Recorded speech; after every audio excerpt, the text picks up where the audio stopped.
Hello everybody, Harrison101 back at it once again with a brand new video. One day I will finally get that intro right without stuttering. Anyway, it's good to be back on YouTube. This is part 3 of my Formula 1 2011 playthrough. And on this part we'll be doing the race in Melbourne, and if you haven't already guessed by the footage, it's a full wet race. I don't know why it was so weird to have like the practice and the qualifying both in normal conditions and then have the race, you know, fully wet, which was really bizarre. But hey, it's Australia. I guess they have really changeable weather conditions. But like I said, this is part 3. This is going to be the full race, unedited, for your enjoyment. As you can see, I'm starting from P18. If you watch part 2's qualifying, which was probably 2 weeks ago now. Sorry for the delay on that one. As you know, my laptop was broken. It's now fixed and repaired, so expect to see more videos again in the near future. And we are off and underway.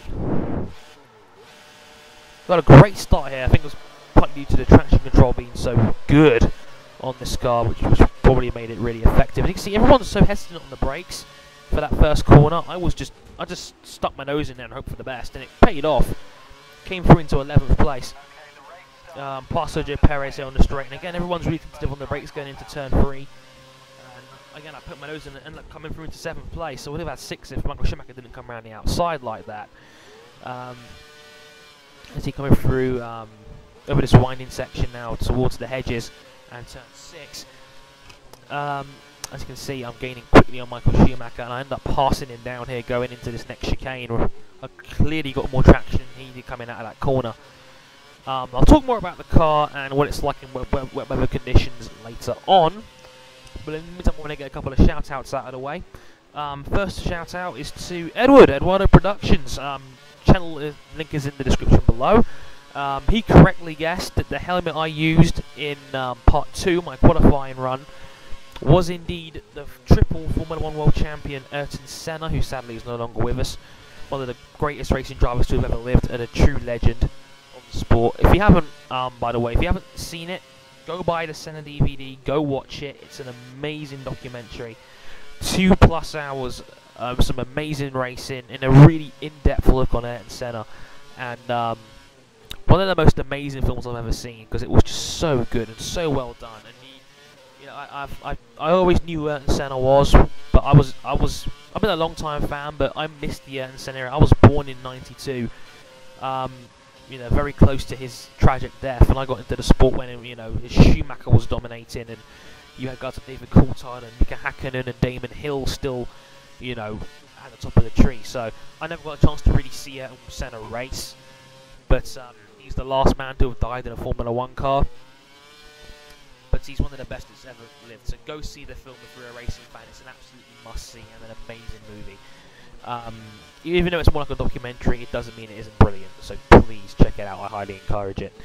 Another shout out is to a good friend of mine, Vicky. Vicky Saurus, as you know on YouTube. If you're into your Call of Duty, you know, maybe World at War, Modern Warfare 2, or obviously the most recent Black Ops, she's a very likeable, very genuine commentator, isn't afraid to speak her mind, comes across lovely on commentary. She's a great commentator and an even better friend, so please check her out. She's got a target of trying to hit 1,000 subscribers by her birthday, which I believe is in the middle of November. I'm not quite sure the date. I think it's November the 15th. Correct me if I'm wrong, Vicky.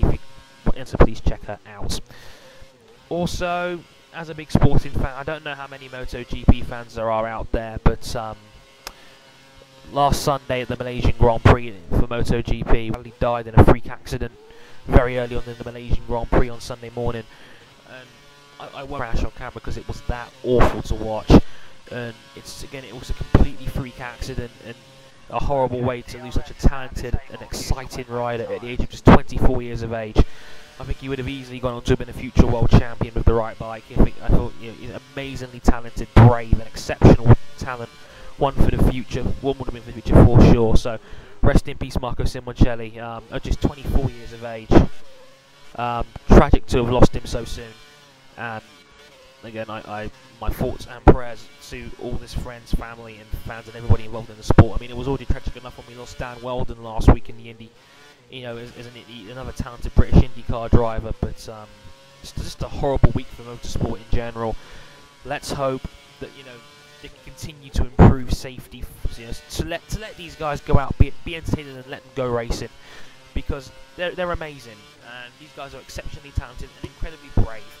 These guys are doing 200 miles an hour, whether it be on cars, whether it be on bikes, and they take that risk every time they step in a car or get on a bike. But I've always said this to fans and to friends before, but the marshals and those guys who are looking after the drivers, they're the unsung heroes of motorsport, because those are the guys that enable us to go out and go racing. So, I mean, no, it's an exciting time for Formula 1. I mean, the first ever Indian Grand Prix is this weekend, live from Abu Dhabi, and you know, it should be amazing. It should be a great spectacle, and it should be something that's great for the sport. A brand new racetrack, never been done before apart from this game. It's a great track. I've driven it myself. It's very technical, but also very fast, and I really enjoyed it. I have a feeling you'll enjoy it when it comes across on camera. It might be a bit tricky for people to overtake around there, but I think it's still going to be an amazing track and a very exciting race. So yeah, it's an exciting time for Formula 1 with that sport ever expanding. Congratulations to Sebastian Vettel, the 2011 World Champion, winning the world title 3 weeks ago at Suzuka. Was it 2 weeks ago? Yeah, 2 weeks ago at Suzuka, sorry. Winning, winning the world title, his second world title. He's just been dominant all season, only been off the podium once. An amazing car underneath him, but the guy is a true gritty, amazingly talented racing driver. So congratulations to Sebastian Vettel, a great guy as well. I don't know if anybody's ever seen him on Top Gear or caught him in interviews, but he's actually a very smart, very intelligent guy, and a big fan of British humour. He's a big fan of Monty Python and Little Britain. He's gone out and seen them live. He's got a great impression of Adrian Newey, the technical director, the guy who designs the cars as well. But yeah, a great guy, a great ambassador for the sport. I think I've already said he's probably going to be the next Michael Schumacher. I can easily see the resemblances in talent, and his ability is unmatched in the sport. So congratulations to Sebastian Vettel. Congratulations to Jenson Button for winning the Japanese Grand Prix as well. And also congratulations to Vettel for winning in, where was it now? Korea, yeah. Because I missed 2 races, didn't get a chance to commentate over 2 of the races. But yeah, not the most exciting races in the world, but they were still good drives, and you know, it's always very enjoyable to see cars in the sport. What I was going to talk about? Oh yeah, I was going to talk about the car in the way, and as you can see, for most of this race, if I'm honest, I'm trying to bat off Lewis Hamilton, who's clearly in a faster car behind me, and as you can see in the wet weather, there's no DRS. But the thing I've noticed is the AI cars in this game, when they're behind you, they're not very aggressive when it comes to overtaking. So if you're defensive and you know you block the racing line and you don't give them a chance to get through, if you're smart, they won't be able to get through, and you won't get the flag or the warning for illegal blocking either. It's all fair, and you know, and again, the AI isn't very aggressive, even with DRS on the dry track. But this is a wet track, obviously, and if you didn't know already, with any wet race or any wet tyres or any red conditions like that, DRS is disabled. Because imagine if you had DRS, an open rear wing, and a severe lack of grip to begin with due to the increased aerodynamics. Imagine if you had wet tyres, cars would be spinning, they'd be aquaplaning all over the place. There'd be no way you could realistically drive a race like that. So, obviously DRS is disabled whenever there's any wet conditions on the track.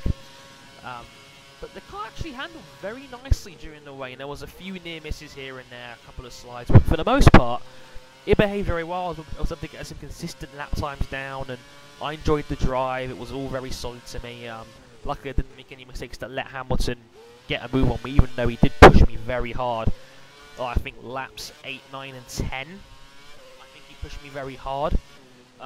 You know, really knocked on the door a few times and almost got me a couple of times, but I managed to hold him off just enough to stop him passing me. I think his best chance of him passing me was probably down the home stretch. I think he always seems to have a better drive coming off that last corner than me. I don't quite know why. I think in general, over the space of the weekend, I think I was quite weak in Sector 3. I'm not quite sure as to why. Again, maybe it's the top end speed of the acceleration of the cars.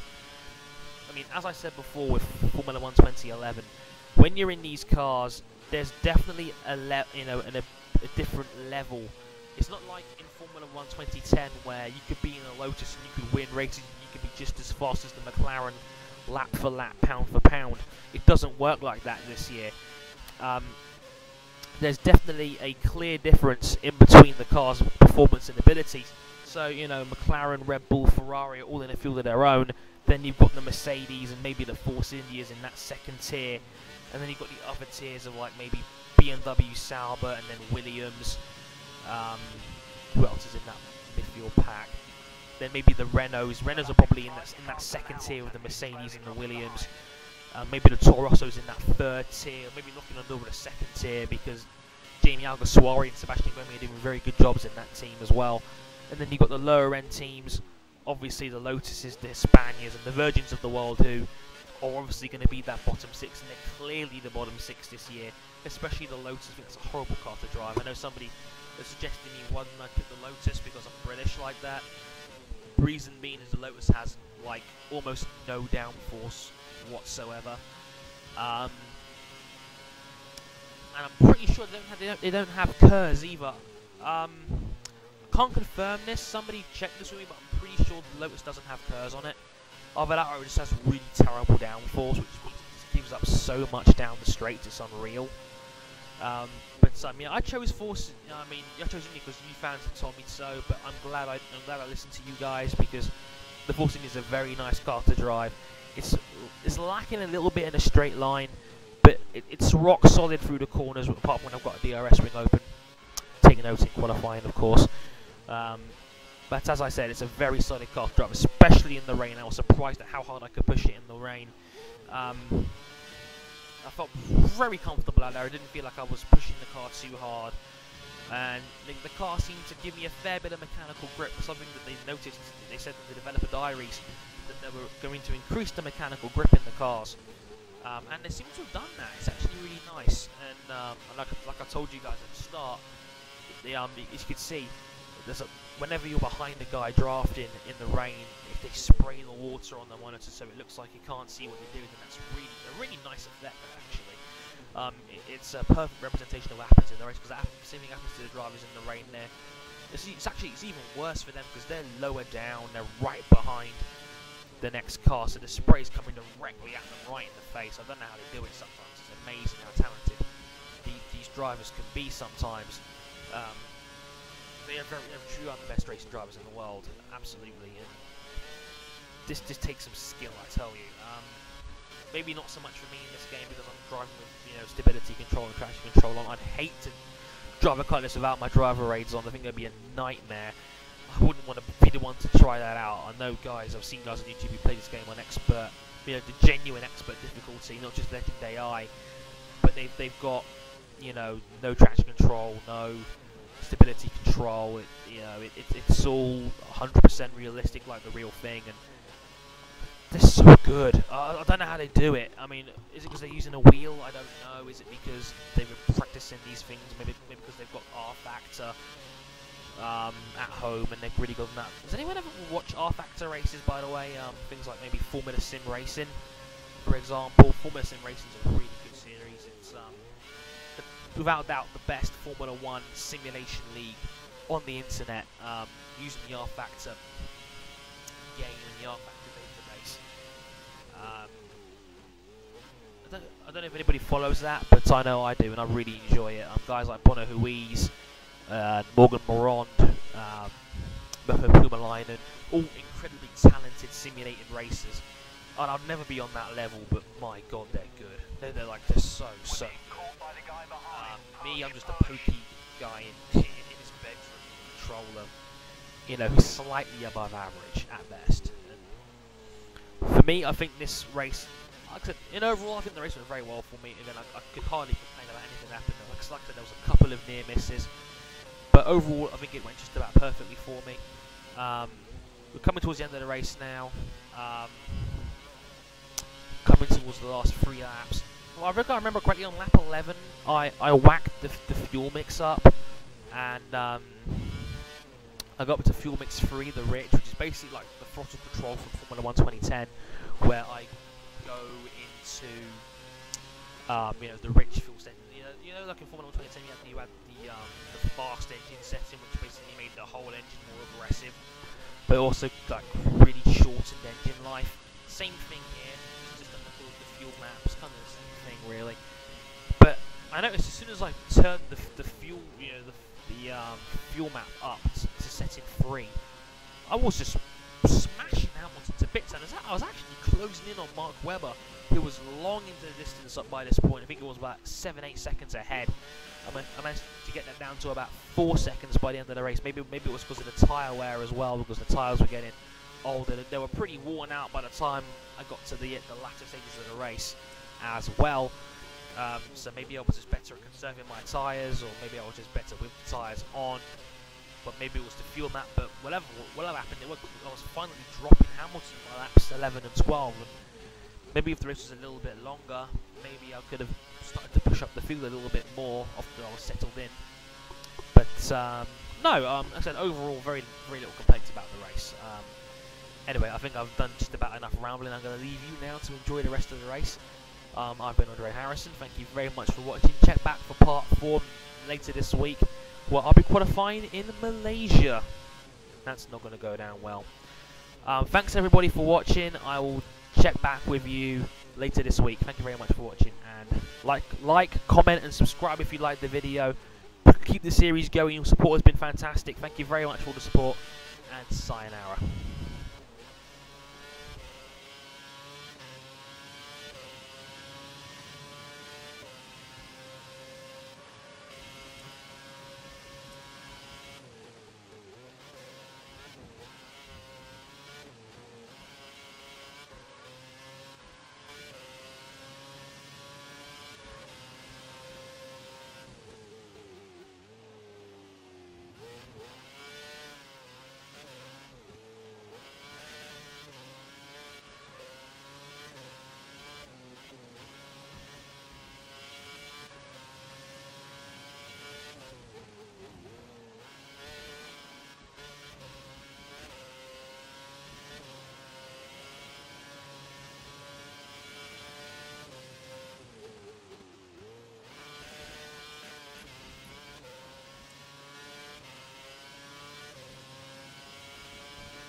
finish.